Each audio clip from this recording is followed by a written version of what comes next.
Hello everyone, and welcome to yet another Coffee with OLA. But today it's coffee with Per Nilsson of so many bands right now. He's in Scars. Hi everyone. He's in Scar Symmetry.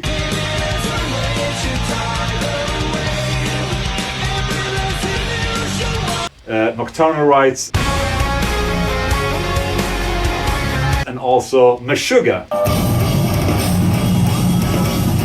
Welcome so much to my little room. Thank you very much. I'm happy to be back. Yes. Oh, you've been here. Yes, that's true. Yeah. I can't remember. And it was kind of a surprise. You might wonder why I'm wearing glasses and all, but I was not ready for Per to show up because I was not entirely sure if we made an appointment or not. But he showed up, and now we're going, which is awesome. So I have a couple of questions. That's what we do in this interview. I think a lot of people have this question about you because you're such an amazing guitar player that I think today one of Sweden's best guitar players right now. Like I don't know about that. No, but I'm telling you, Yeah. it's you're a really significant modern guitar player in that sense. I mean, you play in like three pretty big metal bands, and I mean, how did you become so good with guitar playing? How many hours did you practice a day, and what was like the main inspiration when you started to play guitar? Who got you into guitar playing overall? Well, I guess my dad got me into playing because he had a guitar and he put it in my lap and like taught me a few. So you were force-fed guitar? Well, I don't know. Actually, when I was a kid, I first had the idea that I wanted to play violin, and I did it for just a few months, and then I switched to guitar. Okay. And I guess I was 10 at the time, and I think I wanted to play guitar. I wanted to change from the violin to guitar because it was around this time that I started listening to like hard rock music. Yes. And you did not think that violin fit that genre, really? No. Not at that. No. So electric Ace guitar. really didn't play a violin. No, electric guitar is a lot cooler, I guess. Yeah. And though there are no real rock stars in the violin part of the violin universe, I would say. guess not. Awesome. So, but did you have like when you started playing guitar, when did you have like a guitar hero? Yeah, sure. I went through lots and lots of them. But like I pretty early got into like after having listened to Kiss and Iron Maiden and some of those bands, I got into Yngwie. Yes. Like everyone else in the 80s. Yes. And at least all the Swedes yeah, in the 80s. Yeah. And I guess like I started playing when I was 10 and I got into his music when I was 12 perhaps. Remember playing the first Rising Force album for a friend of my dad's. Yeah. And he was like, this guy he records at a lower speed, like this is impossible. Oh, okay. And I was like So he was actually aware that people could, fake playing. Yeah. Well, time. my dad's friend was a guitar player too. Okay. So he was a skeptic. Yeah. But then again, yes, Yngwie Malmsteen is a god today in Sweden. So, and still, like, how do you see Yngwie Malmsteen today? Is he still the legend when you see him today? Well, I guess he is. Yeah. He's made a few choices in his career that maybe I wouldn't make. Right. And like, it's not all things that I was wishing for as a fan, but No. But still, I mean, still is such a unique talent. And Yes, and I mean, he started something, shit. whoops. I mean, he was, I mean, with, what do you call it, symphonic, what do you call it? Like,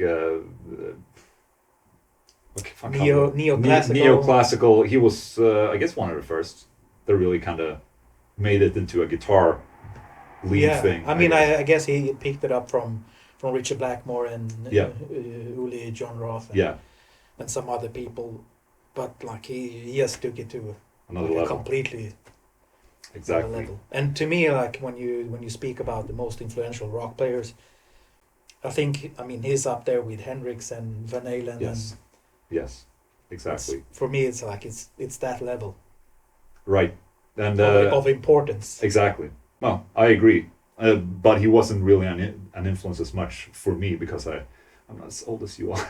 but yeah, I understand what you're saying. I mean, I have such a respect for him, and when I see him today, I mean, it's fun to see that he seems like he's the exact guy. I mean, a lot of players, they kind of like evolve into someone else, and they become more mature maybe. But it seems like he's like on the same. He's still in the 80s somehow. Yeah, and it's unique to see. He's like a cartoon in a way. Yeah, living in his own world. And it's like when you think that things cannot be more Yngwie. Yeah. Like they get more Yngwie. Yeah. Like the way he sets up his stage. Right.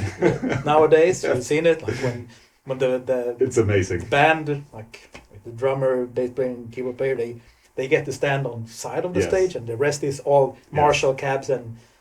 But then again, you see it, and it's like, yes, yeah, it's like of course, it wasn't like the next logical step. Exactly. So yeah, it's fun to see. From what I remember, you stopped playing guitar for a bunch of years. Yeah. What happened? Well, I was crazy about practicing. Like in my late teens, I was practicing pretty much every hour that I wasn't sleeping. Right. Like I woke up and put my guitar on and was doing like exercises, doing legato exercises with my left hand while I was holding my breakfast sandwich in my other hand. Okay, so you basically took every part of your life you were practicing guitar, like eating and going to the bathroom. And... Yeah, exactly. And like for an hour I put the guitar away, but then I wrote like 4-part harmony, and so I did shit like that. And playing the guitar is kind of a stressful thing for your muscles and your joints and everything. Right. And when I was like 23, that caught up with me, and I injured both my arms. Both arms at the same time? Yeah. Like it was really weird, and it was also a very stressful time in my life, I guess. Okay. Like I had a lot of responsibilities. I went to music school, and so I just had a lot on my mind. And I woke up one morning and like both my arms like just hurt as hell. Wow. So you think it might also have been like a psychological thing that maybe made it happen? Because it's kind of weird to say that they both cramped up and well, maybe not so much psychological. It's more that I was playing all day long. Yeah. And I was rehearsing. Maybe you're burned out. Bands. Yeah, I was burned out, and also it was the final like last few weeks in school. Yeah. Okay. So we were partying every night. So I was drinking a lot. I was smoking. I was eating junk food. Yeah.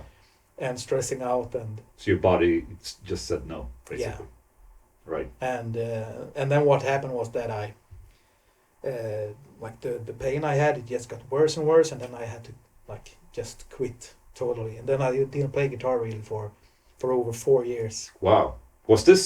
Had you formed any band before this, or was Scar Symmetry a thing before this? No, this was like in between. I was 23 and 27, something like that. And right. We started Scar Symmetry when I was 29. Okay. So 4 years. So I didn't have like a career or anything before that. No. I was just a hobby player. Okay. But I had to stop, and sometimes at that time I was like, I was missing out on all these things that could have happened if I could play.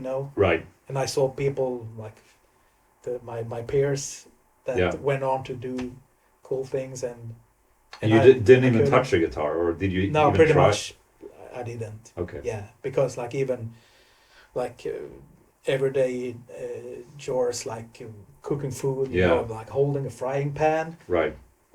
When you have like these problems, and like that really hurts. So wow. I wasn't even thinking about playing guitar. Wow. So I was kind of depressed about it for a few months. Yeah. But then I was like, I can't, be down about this Yeah. Okay. for the rest of my life, because I don't know. I had a friend at the time who he got injured before me, and he hadn't been playing for a few years. So I was like, so you had a friend that's also hurt. Yeah. In the same way. Okay. So I was like, maybe that's my, that's what's gonna happen for me as well. I'm never gonna play again. I don't know. So I just had to like accept. Yeah. So it was like I just flicked the switch in my head, and I was moved on. Yeah. Interesting. Did you feel that like when you started playing guitar again, did you like, obviously it had to take a while before you kind of got it back into, your skill or whatever, but do you feel that all this up until you were in, like when you got injured, is that the threshold that you came to that you are around today? Or did you you come to this threshold when you got injured, then you started playing 4 years later and you continue to grow, like technically, or did you work up like a really low point, if you understand what I'm saying, Mm-hmm. and then continue developing your technique and stuff like, or did you settle and just start to write music and just concentrating on the fun aspect of playing guitar and not that much about the practicing? Well, when I started again, like at first I just played for 5 minutes. Okay. And put the guitar away, and I was like, I played 5 minutes. Okay. And like my arms aren't dead. Right. So next day I played for 6 minutes, Gotcha. and I just like kept on adding more and more, playing minutes. Right. And I realized like maybe I can start playing again. Yeah. Just a little bit for fun, and that was interesting, because then it was like those minutes were so precious. Right. To be it's able like to a do small that. little glimpse of your old life. And well, soon enough I could play for an hour. Yeah. And sometimes it hurt me a little bit, but then it wore off, and so I felt pretty safe that I was able to play for a bit. Then I have a question. When playing with a band like Meshuggah, which is very technically, exhausting, I would say. Yeah. I don't know, because I haven't played, but playing an hour or more of that type of music, do you ever feel that type of? Do you feel in your arms that it's like? No. You kind of feel that injury again, or? Not really. But like after I came back from my injuries, I've never practiced for, hours on end. Right. Like that's something that I just stopped doing. But when I started again, it was like it took a little bit for my chops and the technique to come back. Yeah. But it did come back. Mm. It wasn't like I had to settle for a lower level. Right. Maybe I don't have. It's not that I can play a lot faster, No. but like my knowledge of music is much greater than it was before. So I can do that.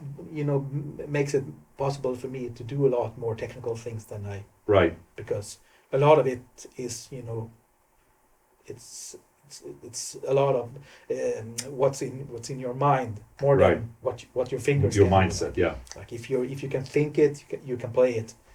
And that's something we talked about before, and I asked you because it seems like nowadays, you said you were, I think it was at NAMM or something like that, and we were standing somewhere, and I started talking to you, and you didn't respond. I mean, you looked at me, but we didn't have a connection. I was talking to you. Yeah. And it's like, what is happening? It's like, I was just thinking of, and you thought about, you thought of some solo that you were writing in your head. Yeah. And like the modes and stuff. So is that something you do a lot? Like stand and just think about creating music? Yeah, pretty much. Because it seems like you have a very good memory, like we talked earlier, that, you play in 3 bands. So how do you remember all these technical songs? So it seems like you're able to actually write music in your head, or like picture music in both. that sense. Wow. And that was another thing about like coming back from my injuries, was that when I started playing again, I played a lot better than I did before I stopped. Okay. Because even though I hadn't really touched the guitar for all those years, like my musicality and my understanding of music and everything had grown. It was like Matured. I couldn't play guitar, Yeah. but I was constantly thinking about music, thinking about, like, whenever I hear a song on the radio, I often like find myself improvising on top of it. Oh shit. Or like making melodies, or it's like an ever-present thing. So I've got that, but also I think this is the way I've been always doing it. Yeah, since I was a kid, even before I knew that much about music. That's a great point, because same with me when I started playing guitar in the 90s is that, I mean, we didn't have tabs. We didn't have, I played together with an album, just, pick out and transcribe the album. And in that sense, I think I'm pretty good as well at transcribing something I hear. Mm-hmm. But obviously there's a latency in my head of when doing that. But do you think that, like, if, for instance, today's guitar player gets a lot of things served through YouTube, and the guitar players, I mean, you do videos for your songs, I do videos for my songs, showing how to play the guitar. Do you think that it might be a problem for people that they're actually not hearing the song, rather than, they just play exactly like it should be? I don't know. It just hit me. Yeah. I mean, back when I was learning to play, it was so hard to get a hold of tab books and and like the few times someone bought an instructional video, yes. It was like can I borrow it? And then I watched it 100 times and learned everything. Which ones are your best or favorite instructional videos? I don't know, like I loved all of them. Yeah, like Marty Friedman's. Yes. Do you watch the Michael Schenkers? No, did not. Greg Howe made one. Paul Gilbert. What more? Petrucci. No, I didn't see that one, but that was a little bit later. Yes, that was the first real instructional video I saw, and it's so technical, and it's weird how it's like it's dedicated to speed only, almost in a sense. But I watched it and I thought it was really good, and I was really impressed. Yeah. Obviously, but so maybe what I'm trying to say is that maybe today's guitar players, I'm not saying that this is true or not, but maybe they get served so much they don't really understand what's happening. If you know what I'm saying. It's possible. I don't know. Maybe it's something you can talk about in the comment section and analyze. I don't know. So did you learn most of the stuff you learned like by yourself, picking out stuff by ear? I had tab books for some of the albums that I liked. I mean, I had like a Pantera tab book, I had a Dream Theater tab book, but then like when I started to listen to other smaller bands that didn't necessarily have tab books. I started, I transcribed Nevermore songs.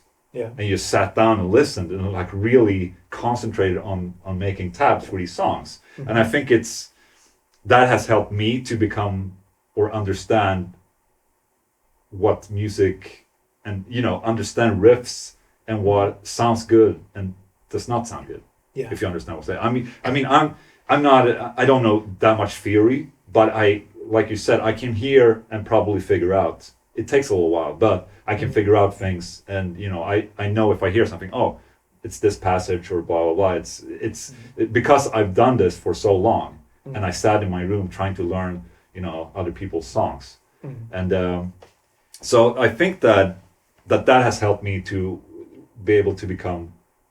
I mean, it's helped my music writing, I think. But you never really learned formal theory? No. And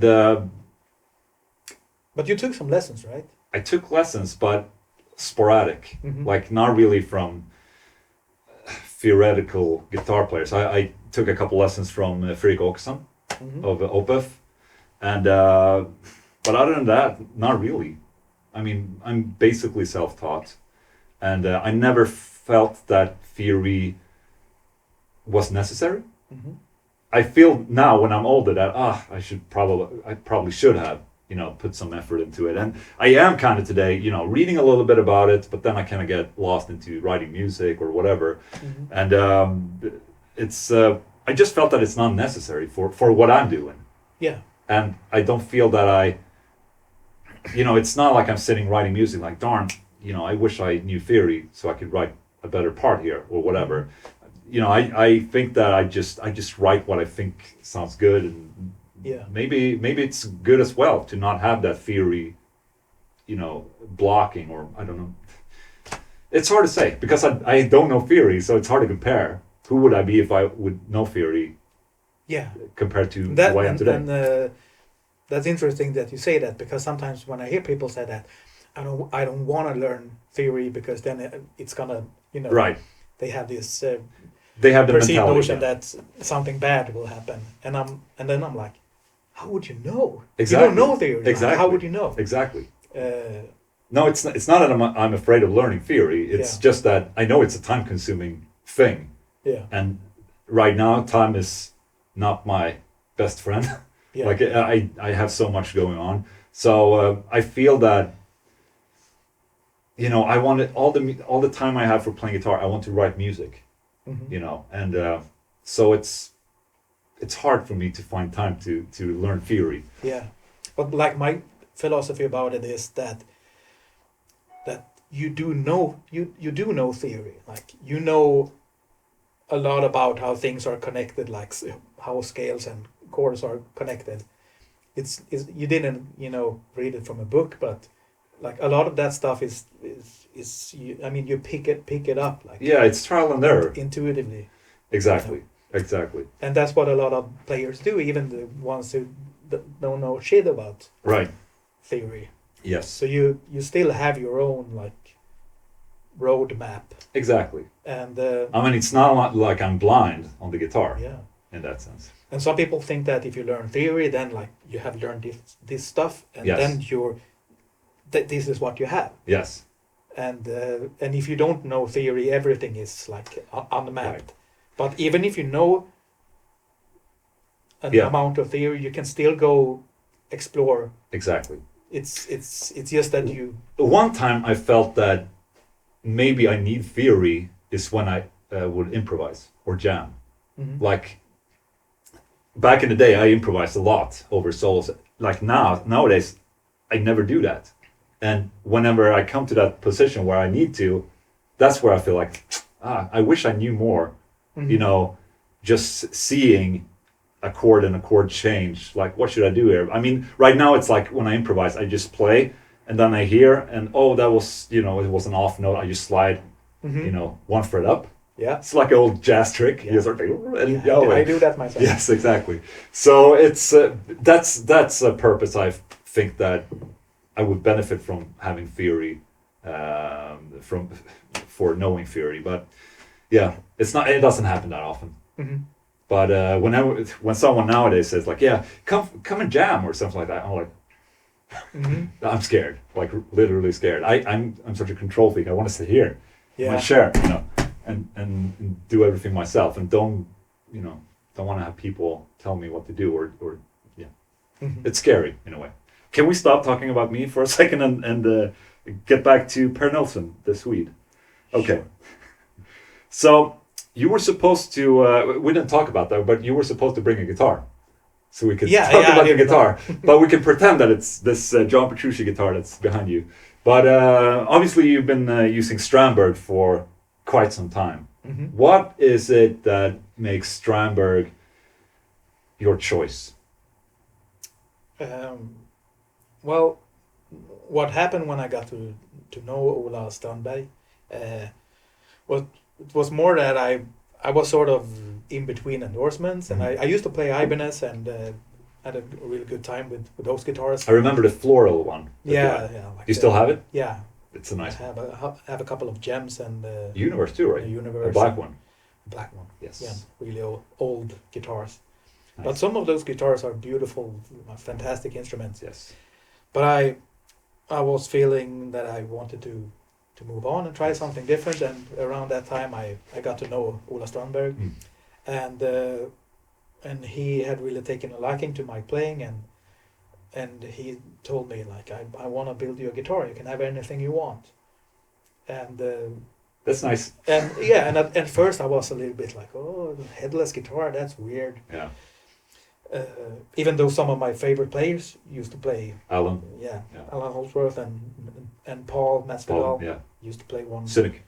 Yeah. So, but still, it was a bit weird, and but then he built me a guitar, like no strings attached. Well, it had strings, but you know what. So. That's a good joke. Yeah. Well, so he built me a guitar, and it was really nice, and I just grew into it, and then I was like, this is the best guitar I've played. What type of neck did it have? The Endure neck, or? Well, it had a modified version of the Endure neck. Okay. So mine's quite a bit thinner, and also the edges of the okay, the edges of it of the neck profile was rounded, or? Yeah, it's rounded off. Ah, okay. Because it has that asymmetrical yes. trapezoid yes. thing, and on a regular Endure neck, the angles between the surfaces are like pretty hard. Yes. And so he sanded them off a bit for me. So because I do a lot of stretchy things, right. so I like my thumb moves a lot. Yes. So so then it's like a mix between an Endure neck and a regular neck. So right. It's really special. Was that a 6-string or? A 7-string. And nice. yeah, so and then he made a production model right. out of it. It was also cool. And is that the one with the True Temperament? The red one that you started with? Yeah. Right. And then, and then it's been like incredibly supportive throughout these years when we've been working together. Yes. And like when I got the Meshuggah gig, he was the first guy I called. Obviously, because you need a new guitar. Yeah, I got a text message from Thomas, the drummer, one day like, hey man, can you do a tour with us? And I was like, oh, okay. Yes. And then I was like, hey Ola, can you send me an 8-string guitar? So I got one the next day. And oh, really? Yeah. Oh, you had one? He sent me one of his regular Bodens. Right. Yes, so that I could have something, to start and practice songs. Awesome. Just to go back to Meshuggah a little bit, how long did it take to learn 1 hour of music with Meshuggah? Well, learning the songs, I mean, like transcribing them and learning them was pretty quick. Okay. Like, I don't know, a couple of weeks. Okay. So did you come to the rehearsal room with how you thought they were being played, and then they said like, no, you play that like this, or were you spot on, or like 99% spot on. Okay. So, but like it's not very notey music. It's like it's more the rhythmical. And so if you map out the rhythms the right way, like that's the hard thing. Which song was the hardest one to learn? I don't know. Bleed was the hardest song to play. To endure. Yeah. Not the hardest song to learn because it's pretty straightforward. But it's exhausting for your arm.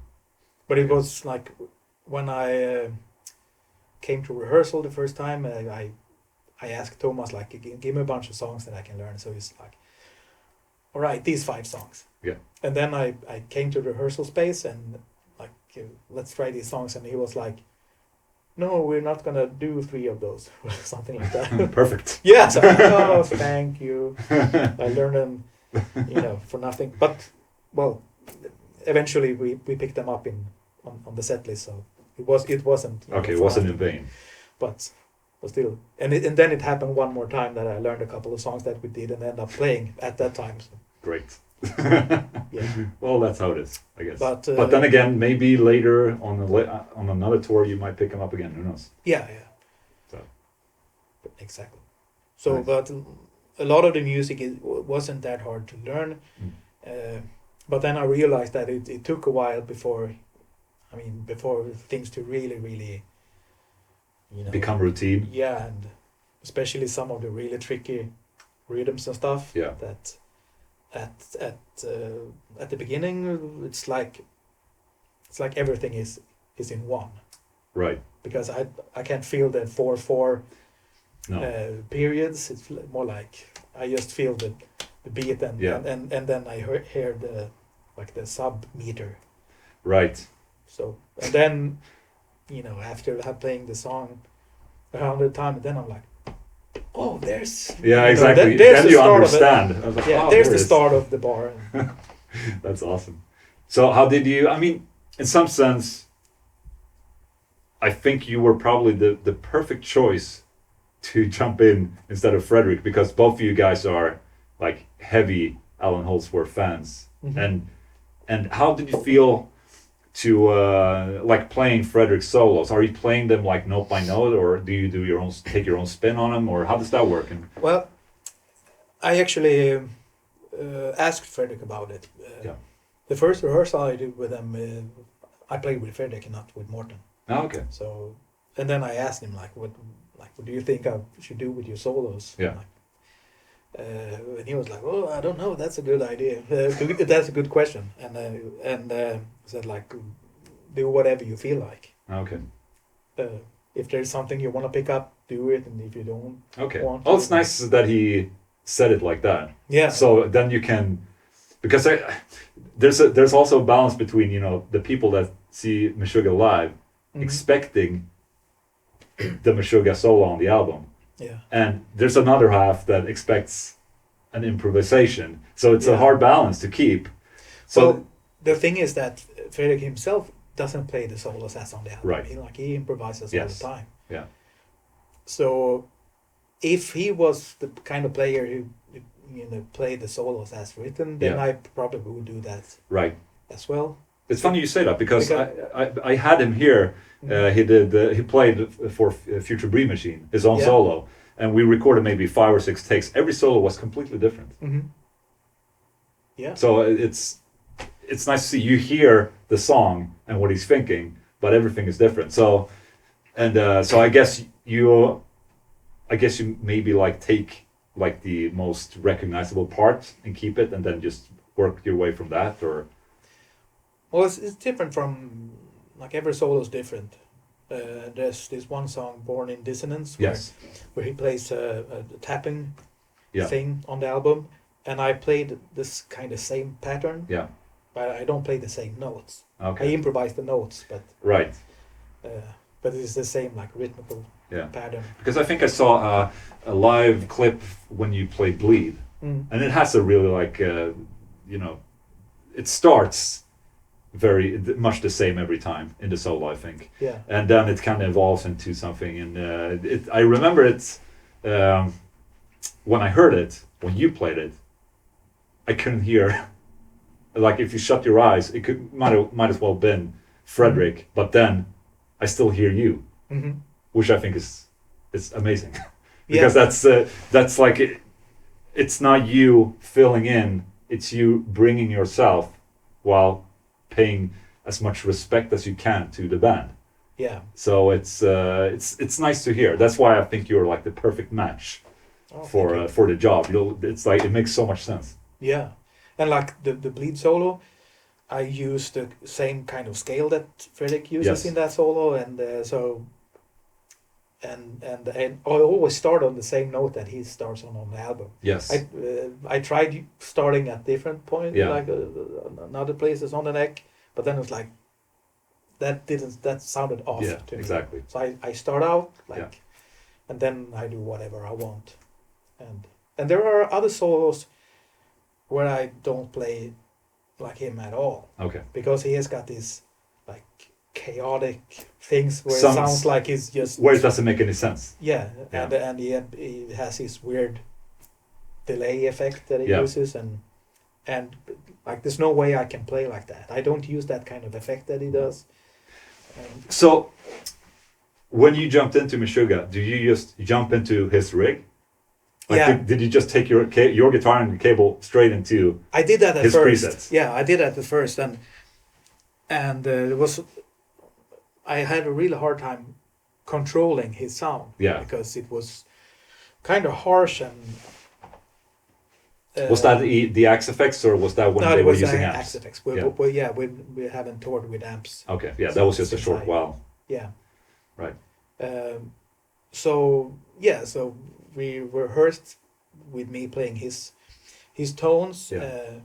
and after a while we were like, let's Tweak a little. we tweaked it a little bit, so we like reined in on the gain a little bit and the treble, because there was some, for me, harsh stuff going Yes. on. Perhaps like the way my guitar was set up, and It's not only that; it's also your picking style is different. I Yeah. mean, you can't really. I mean, everyone sounds different. yeah, and then we put a phaser. Gotcha. Yeah, in front of the Axe effects. That's your trick. Yeah. I know you taught me that trick. I remember you explained that trick to me, where you have one lead track, Mhm. and then you have two Yeah. that are fully panned, and then just full on phaser effect on both. Yeah. And it's like really widens the lead tone. It's a nice shift that makes it more alive and moves around in the spectrum a little bit. Sorry for it's just a little side note. Yeah. That I remember. Well, that's not what I do with Okay, Meshuggah. sorry. With Meshuggah, it's just an MXR pedal, the Okay. Phase 90, Okay. just in front of the Axe effects. Oh, okay. So I've had the guitar tech like manually engaging the okay. pedal Cool. whenever I solo. So I decided not to use Fredrik's solo effect. Yeah. Instead, I use a phaser. Okay. You know. But the delays and all that, are those still the same, or? Yes. Okay. Everything else is the same. And it's super controlled by the like the main computer or whatever. Is that Thomas' computer? Or Yeah. yes. So Makes I sense. don't have to worry about Oh, patch changes and amazing. stuff. I just had like my 2 weeks ago. I was in Russia and China Mhm. doing workshops, and for the first time I played through my laptop Yeah. and using it for patch changes and automations, and it's like, where have you been all my life? Mhm. It's amazingly nice to be able to stop worrying about a pedal board. Yeah. It's extremely awesome. I would say it's a new world. Yeah. Yeah. I'm gonna go down that route with my other bands Yes. as well. So Axe Effects or Yeah. Kemper, or Yeah, I haven't settled on like we're gonna. you should try the laptop route. Yeah. It's Absolutely. it's a little scary, but I think it's definitely the future. Yeah. I mean, in my case, I always bring my laptop everywhere. So for me, it's just an additional audio interface to bring. Yeah. That is this big. So it's not really a big rig Yeah. at all. Well, it's like if you do a clinic, Yeah. and things, if it blows up, it's not that big of a deal. You can be like, hey guys, wait a minute. Oh, sure. I'll But- just restart the computer. Yeah. But in the middle of a Meshuggah show. When you do stuff, yeah. But Like then- Meshuggah they have a big crew, so they have one guy who takes care of all the monitor stuff, Yes. all that, Yeah. and the laptop, and they have They probably Well, have backups. yeah, they have backups for everything. Yeah. So there's Did you ever come to a point where you played without the computer yet? no. Okay. Well, there was one show when the show started and the MIDI connection got lost. Mm. So and like before the first song, the XFX is like the patch is silent, Oh, so there's no sound. So we started playing and it didn't change to rhythm sound. Oh. to a sound with volume. So It was for quiet. first couple of bars it was just drums and bass, Perfect.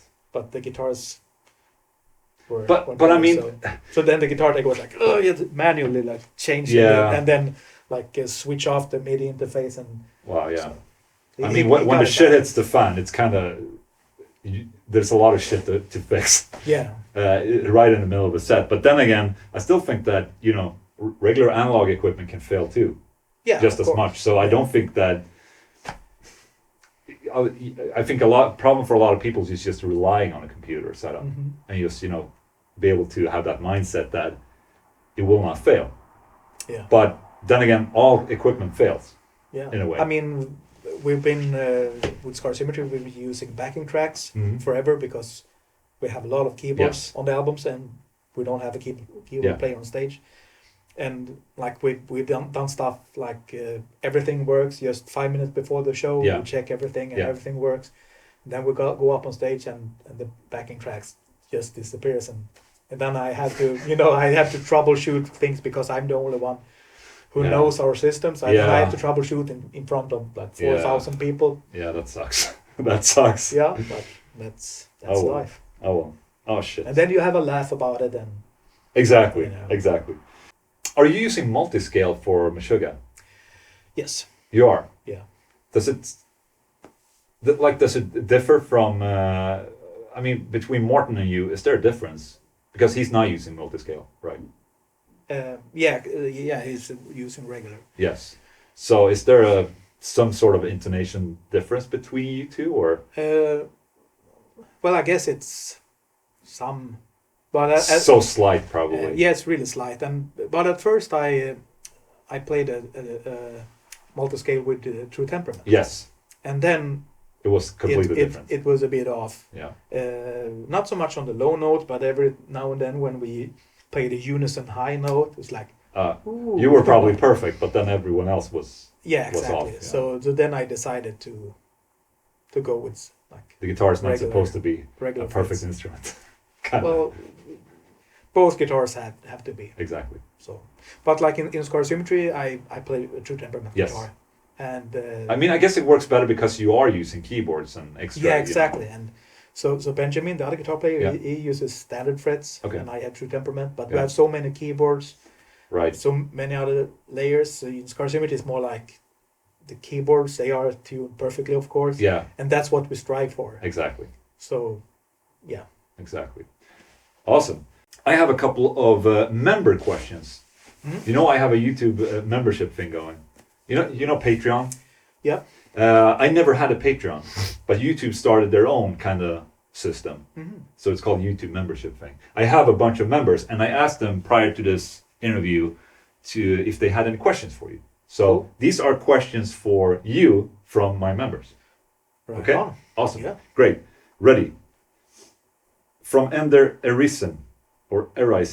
Do you wholeheartedly enjoy the music you play with Meshuggah, or is it just a duty? Well, that's a good question. Well, I've been a fan of them since. Who's not a fan? Yeah. No, I've been a fan since like I saw them the first time I think it was in '93 Mm. or '94, and I was just blown away. Yeah. Like They were a little bit before their time. yeah, On they that one. were. And like all of my like metal musician friends Yeah. in our little town, Yeah. we were all there, and like we'd heard about this cool band, and Yeah. we were like. Everyone was blown. And we were just we left that night feeling like I should just sell my guitars. Everyone was like, inspired and gutted. Okay. So it was a bit both, but yeah. So I've been a fan since, and I've seen them live like 10 times throughout the years. But then, like, it's not like maybe I don't like every single song they ever No. written. Right. They don't like every song. But they have to play them. Yeah. Exactly. No, I don't think they play songs that they. Okay. Play. But I mean that's true for any musician. You Oh don't. yeah. Yeah. And that's probably true for most of the bands and artists that I consider myself a fan of. You don't have to love every single song no. of the No. discography, but the stuff that I love, I really love it. Yeah. Do you really feel it? Like, I mean, you listen to them for a while. Now you're up there playing with them. Like, how does it, playing bleed? Like, Yeah. how does it feel? Like, do you feel empowered? Like, is it an amazing feeling? I mean, you have all in-ears, so I guess you don't really have the bass and from monitors or the push.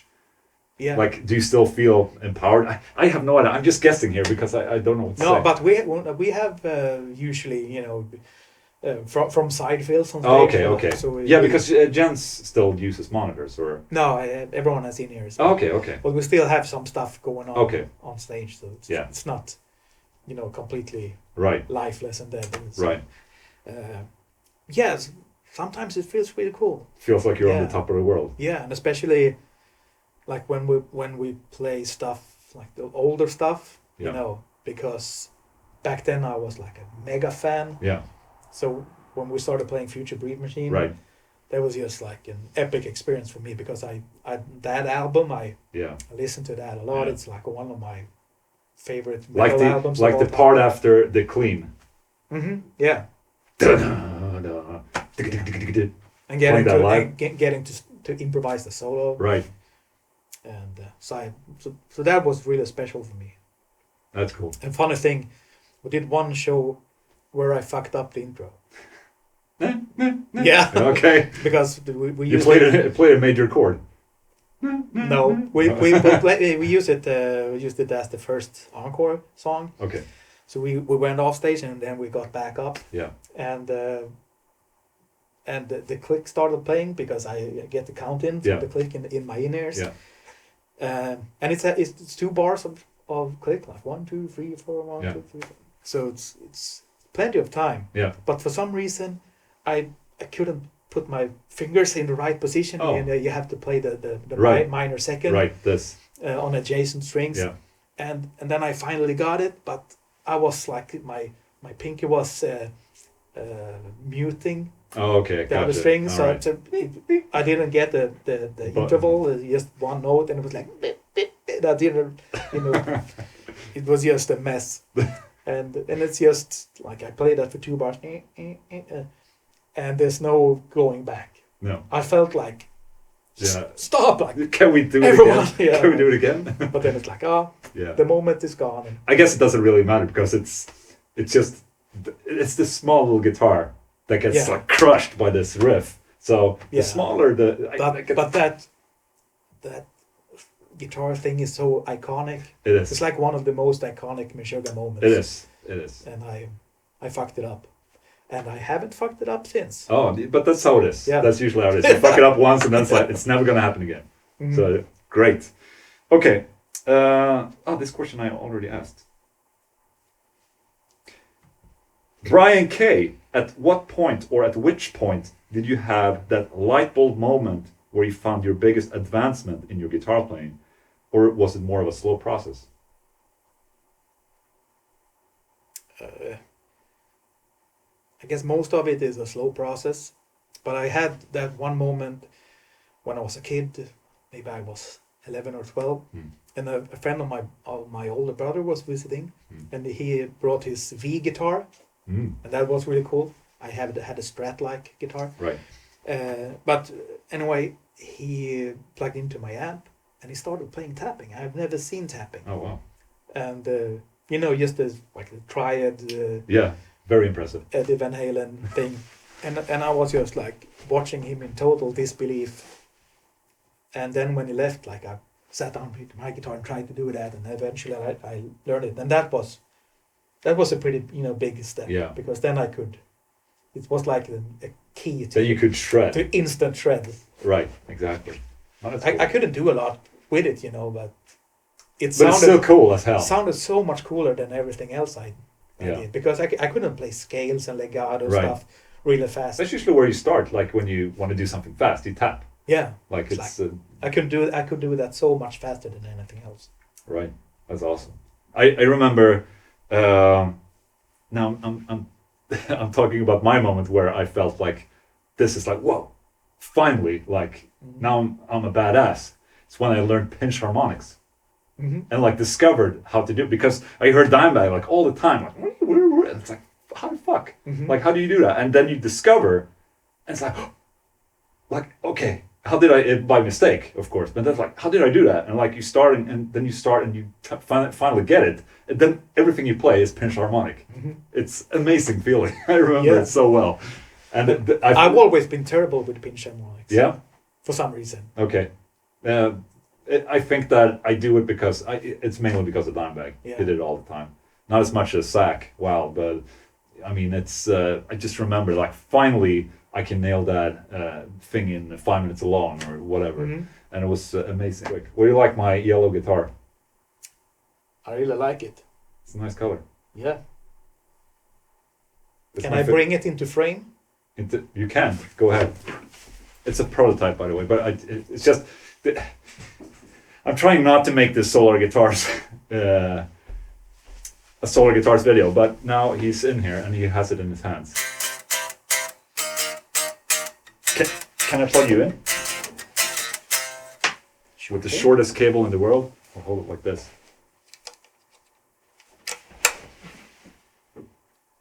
See if there's a sun.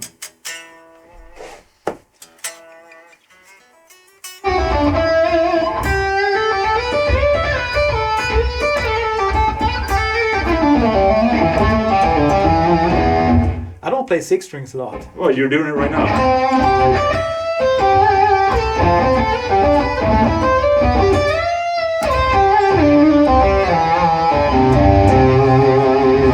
So, I have a question. Yep. You didn't use your pick there at all. I So didn't. how often do you do the what do you call it when you? Is it hybrid picking? No, is it when you combine a pick and fingers? Hybrid. That is hybrid. Yeah, but I now guess. you completely remove the guitar pick. Yeah, sometimes I just like tuck it in. Yes, like, somewhere.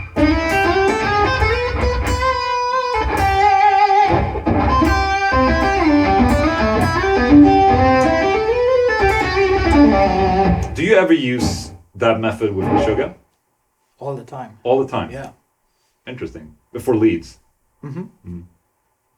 I couldn't do it with No, it's rhythms. with the bleed riff.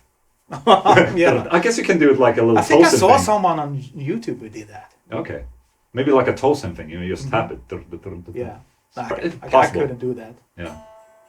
No, I just like the way the guitar feels Yeah. in my hands when Yeah. I'm not playing with a pick. Yes. It's like it gets closer to me. It's Right. it's one less thing in between me and the notes. Yes. And it's funny you say that because that's something I've started doing a lot now. Yeah. Just like sitting without a pick and just play. And I just feel, obviously because I'm playing more of it, I feel more comfortable with it. And it feels like you can do so much more. Yeah. I mean, when you have a pick, you're limited in a way. Then you have a new range of dynamics. Exactly. You can play soft or you can. Exactly. Amazing. Cool. I'm just happy you're playing a solar guitar. It's another OLA, so it's almost fine. Yeah. But I think it's fine. The cool thing about OLA, I mean, now I'm in the business, but it's just me. It's not. I don't really see anyone as a competitor. It's just me doing what I think is right, and everyone's just happy. I think. Yeah. So for me, I wouldn't care if you had a Strandberg guitar here or play. I'm just happy to see you play a solar guitar, but I wouldn't imagine it being a problem for Ola. I mean, we're all friends anyway. Yeah. So it's like yeah. I know people have said that, like, well, you guys are competitors now. Like about Rob Chapman, and Schecter. I was with Schecter in China. It's like, well, you guys are competitors. Isn't that weird? It's like, I mean, we're still people. Yeah. And we're still friends. It's not a problem. I'm not Fender. I'm not a big corporation or anything like that. I'm still Ola Englund the Swede, and Ola Strandberg the Swede. And like Strandberg and Solar, it's very different guitars. Yes, exactly. So Exactly. I don't see how you would, I'm just gonna say this, but this guitar fits you very well. Yeah. Well, I agree. I think I saw this in one of your videos. Yes, I've been using it a lot because I love the color. Yeah. I thought I was like, oh, this is too crazy for me. But then you see it and you hold it, it's like, shit. I've always been a fan of these kinds of guitars. Yeah. It's like almost like the pickups should be pink or something. I know. But it's like, yeah, this is fine for me. This is far away enough from my black guitars. Yeah. But do you play stuff like this? I Like want with the to. Haunted? No, I won't be allowed to play that. Oh, really? I don't think so. I mean, I would play whatever I want, but the other guys would never let me be if I Yeah. do. Even like if you have a white guitar, you're like, you know. Mhm. So it has to be black. Yeah, and you know my guitar is red and black. But you have a new one, a blue and black too. Right? Yeah, because when I got the Meshuggah gig, Yeah. and they made me a new guitar. Yeah. Like what kind of color do you want? And I didn't want to go for, because I was thinking about doing green and black. Oh, okay. Like the color theme that the universe has. Yes. Because I Great really choice. like that, and Yeah. that would be super cool. Yeah. As a swirl, but then I was like, that will probably be a little bit too much Yeah. for this gig. Yeah. So then I went with blue and black, and Was it okay? well, I guess, Do they have opinions about your guitar in Meshuggah? yeah, I'm sure. And they are like super. I mean, you know them. They're super friendly and cool Yes. guys, and they don't care about what I wear and No. my guitar. But As long as you're not wearing a white T-shirt, maybe. yeah, but they would probably let me do that. Yeah, as exactly. Well. But there's been a few times when Thomas has looked at my guitar like and been like,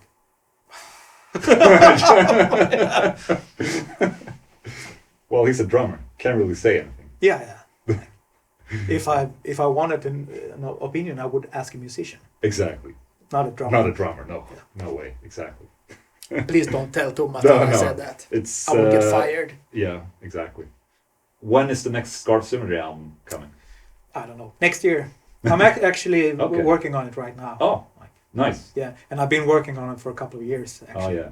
Yeah. So, Nice. but I'm pretty far into the process. Just need to record some solos and Oh yeah. some backing vocals, and I mean it's been 4 years since Yes. the last album, and Yeah. when we put that out, because for those of you who don't know, it's we're working on a trilogy, and we put out one album, and then the idea was to have an album out like It's Singularity. yeah, Yes. so like every year a new album. Yeah. And now it's 4 years has passed, so Oh. so people are getting restless about it, which I can understand. Yeah. But then again, I mean, in some cases, just letting people wait might be good. Yeah, I mean it is what it is. I got the Meshuggah gig. Yeah. Obviously, You're very busy with just stuff like that and touring. I mean, Meshuggah, you did a full album cycle, or when did you start? You started. Well, I started, I guess, in the middle of the Yeah. Okay. cycle. Yeah. Right. They had toured Europe and the US Okay. and Australia, I think. Okay. Yeah. Right. So, on the last album, you said you used one of my guitar picks. Yeah, I did. Wh- well, which- I think I used it when I wrote it. Oh, that's it. That's it. Yeah. Okay, so it's not on the album. Shit. Okay. Oh. What? It might be. Oh, it might be. But well, it's the Satan on the album, isn't it? Yeah. We reamped it. Yeah. That's right. That's cool. What guitar pick are you using now? Jazz 3. Thickness. Says Scar Symmetry on one side, Per Nilsson on the other side. Nice. Yeah. I don't know. Is it 1.35 or 14? Maybe. 14, I think. It's the exact same guitar pick I use. But no, I don't have one because it's this.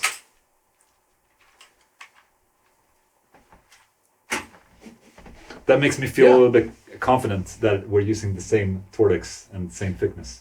Yeah. Then I feel that there's a lot I can do Oh. with myself. Awesome. Yeah. I don't really have anything more to say. I really like the look of you sitting with the solar guitars. It's maybe it can happen again sometime. Yeah. But I feel good. I feel very confident when I wear this guitar, yes, good. and it really brings out my eyes. It does. Doesn't It does. And your beard. Yes. In a way. Exactly. Thank you so much for coming.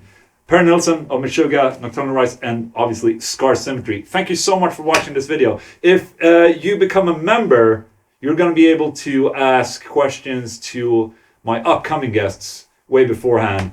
So become a member, pay some money, and be happy.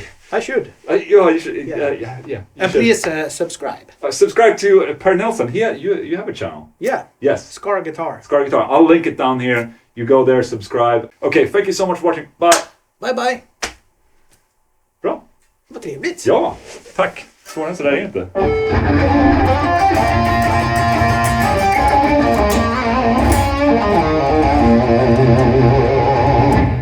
Okay, bonus question. Bonus question. Do you remember the absolute first riff or lick you learned? No, Okay. I don't. Do you remember a very, very, very, very, very early riff that you learned? I remember the first riff I ever wrote. Oh, interesting. Yeah.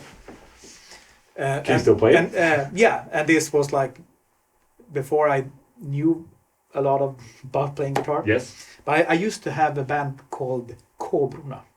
The Nice, Cobras. the Cobras.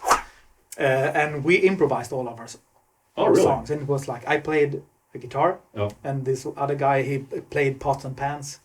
and the third guy, he sang. Oh, cool. So here's the riff.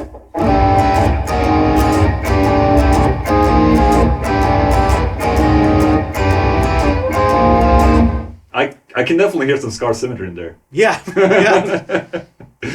I found my voice early. I can hear it. And sometimes I think that I should take that into a song someday. Like, Maybe. Yeah. Awesome. It can be a bonus song, maybe. Yeah. So. But I mean, if I orchestrate it, and maybe. it's tricky Oh, yeah, chords to play. It's a bar. Yeah, it's a bar. I mean, just having a bar chord was really hard back in. Yeah.